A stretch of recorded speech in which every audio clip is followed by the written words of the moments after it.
మంత్రి రోజా గారు మాట్లాడుతూ ఏదో పిచ్చ పిచ్చగా చాలా మాటలు మాట్లాడుతుంది. ఎందుకంటే వీడి నోటికి అది మున్సిపాలిటీ తొట్టి కన్నా ఘోరం మాట. మనం సెప్టిక్ ట్యాంక్ అంటాం కదా, అలాంటిది దీన్ని ఈవిడ నోటికి అదుపు ఉండదు. మళ్ళీ ఎవడైనా ఏదైనా అన్నాడు అనుకో ఏడుతుంది, మమ్మల్ని ట్రోల్ చేస్తున్నారో ఇచ్చేస్తున్నారని చెప్పి. మన నోరు మంచిదైతే అంతా మంచిదే కదా. మన నోరే మున్సిపాలిటీ చెత్తకుప్పాయే. ఎవడైనా ఎందుకు అనుకుంటూ ఉంటాను నిన్ను అంటే మన స్థాయికి తగ్గ విమర్శలు చేస్తే ఎవడైనా సరే రాజకీయంగానే విమర్శ చేస్తాడు. ఇప్పుడు నువ్వు ఒక మంత్రి హోదాలో ఉన్నావు, ప్రెస్ మీట్ పెట్టి మాట్లాడు. నీ పర్యటన శాఖ మంత్రి ఏదో ఏడ్చింది కదా నీకు, దాని గురించి చెప్పు. ఏం అభివృద్ధి చేసావో చూపించు. అది కాదు కదా మనకు కావాల్సింది. మీ బతుకులు ఎట్టుకొని నువ్వు కానీ ఆ కొడాల నానిగాడు కానీ ఏ రోజైనా మీ శాఖల గురించి ప్రెస్ మీట్ పెట్టి మాట్లాడారా? ఎంతసేపు కూడా చంద్రబాబు నాయుడు పడేయడమో లేదంటే పవన్ కళ్యాణ్ గురించి మాట్లాడడమో ఇదే కదా మీ బతుకులు. అదే కదా. ఒక మంత్రిగా ఉండి ఏ రోజైనా కానీ నీకున్న శాఖ మీద ఎప్పుడైనా ప్రెస్ మీట్ పెట్టి మాట్లాడగలిగావా? పోనీ మాట్లాడేవా? లేదు. ఎంతసేపు ఆ చంద్రబాబు నాయుడు గారి మీదనో లేదంటే నారా లోకేష్ గారి మీదనో లేదంటే పవన్ కళ్యాణ్ గారి మీదనో లేదంటే ఆయన పెళ్ళిళ్ళ గురించో. ఇదే కదా మన లుచ్చా బతుకంతాను. ఏమన్నా అంటే కనుక ఏడ్చేస్తారు, ట్రోల్ చేస్తున్నారు మమ్మల్ని, అన్నా చెల్లెళ్ళు అని చెప్పేసి లేకుండా కూడా ట్రోల్ చేస్తున్నారంటే ట్రోల్ చేస్తారు. ఊరికే ట్రోల్ చేయరు కానీ నిన్ను చంద్రబాబు నాయుడు గారినో లేదంటే పవన్ కళ్యాణ్ గారినో లేదంటే నారా లోకేష్ గారినో కదా తీసుకెళ్ళి పిచ్చాసుపత్రిలో జాయిన్ చేయించాల్సింది, లేదంటే ఎవరికో చూపించాల్సింది.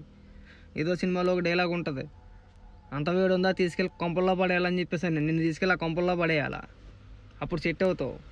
ఈ బాగోతాలు అందరికీ తెలిసినయే. నువ్వు ఒకటి మాట్లాడుతావు, 100 మాట్లాడతారు ఇక్కడ. ఏదో లేకి మాటలు మాట్లాడొద్దు, విమర్శించు, తప్పులేదు. మేము చెప్పేది అదే. నీ శాఖ మీద నీకు ఒక అవగాహన ఉండి ఏడదో. ఇప్పుడు పర్యటన శాఖ మాత్రం నువ్వు తిరగమని కాదు, దేశాలంబడా సంపాదించుకున్నావుగా. రాగానే మంత్రి పదవి రాగానే శుభ్రంగా 2 కోట్లు ఎన్నో పెట్టి కారు కొనుక్కున్నావు నీట్గా. శుభ్రంగా ఆ దేశం ఈ దేశం లేదంటే అక్కడికి ఇక్కడికి అని చెప్పేసి టూర్లు వేస్తున్నావు. పోనీ నువ్వేనా వచ్చి చెప్పు, పోనీ ఇగో నేను ఇలా పలానా చేసి పెట్టానని చెప్పేసి అని. రాజకీయాలు చేస్తున్నారు, నువ్వు కూడా మాట్లాడుతున్నావు అంటే ఇంక నిన్ను ఏమనాలి? నువ్వు వచ్చి సిగ్గు శరం అసలు ఇలాంటిది ఏమైనా ఉందా నీ బతుక్కి? ఎందుకు మాట్లాడుతున్నావు, ఏం మాట్లాడుతున్నావు, అవగాహన పాడు ఉండదు. అంటే నీకు మంత్రి పదవి ఇచ్చింది కేవలం ఈ చంద్రబాబు నాయుడు గారినో లేదంటే లోకేష్ గారినో లేదంటే పవన్ కళ్యాణ్ గారినో తిట్టమనా? నువ్వు నెల జీతం తీసుకునేది అందుకా? ఇప్పుడు నీకు నెల జీతబత్యాలు ఇచ్చేది జగన్మోహన్ రెడ్డి అమ్మ మొగుడు సొమ్మే అమ్మే ఇవ్వట్లా, ప్రజల నుంచే ఇచ్చేది.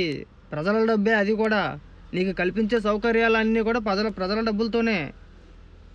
భజన చెయ్యి, తప్పులేదు. మీ నాయకుడికి భజన చెయ్యి. కొన్ని సందర్భాల్లో చెయ్యొచ్చు, చేస్తారు, అందరు నాయకులు చేస్తారు. వాటికి సపరేట్ వేదికలు ఉంటాయి. ఆ వేదికల మీద మీకు ఇష్టం వచ్చిన భజన చేసుకోండి. ఒక మినిస్టర్ హోదాలో ఉన్నప్పుడు నువ్వేం చేసావు ప్రజలకు అనేది మాత్రం చెప్పాలి ముందు. అది మానేసి మా జగనన్న దేవుడు, మా జగనన్న మోగోడు, ఎవడు మాడాగాడని చెప్పని అలా ఇక్కడ మేము ఆడోడు లేదంటే మాడాగాడు అని చెప్పి మేము అనలేదు కదా. ఇక్కడ మగతనాల గురించి ఎవడికి కావాలి ఇక్కడ? ఇప్పుడు ఆయన మగోడైతే ఎవడికి అవసరం? ఇప్పుడు మీ ఆయన మగోడే కదా, కాదా? మాట్లాడితే మా జగనన్న మోగోడు ఎవడు కాదని అనలేదు. మగోడే, ఎవడు కాదన్నాడు? మీ ఆయన కూడా మగోడే కాదని మేము అనలేదు కదా. మరి ఎందుకు లేదని ఊరికి అంత భజన? అంటే ఒక ఎమ్మెల్యేగా ఉన్నప్పుడు అదే భాష, మంత్రి అయిన తర్వాత అదే భాష, ఇంకా మంత్రి అయిన తర్వాత ఇంకా లుచ్చమైన భాష.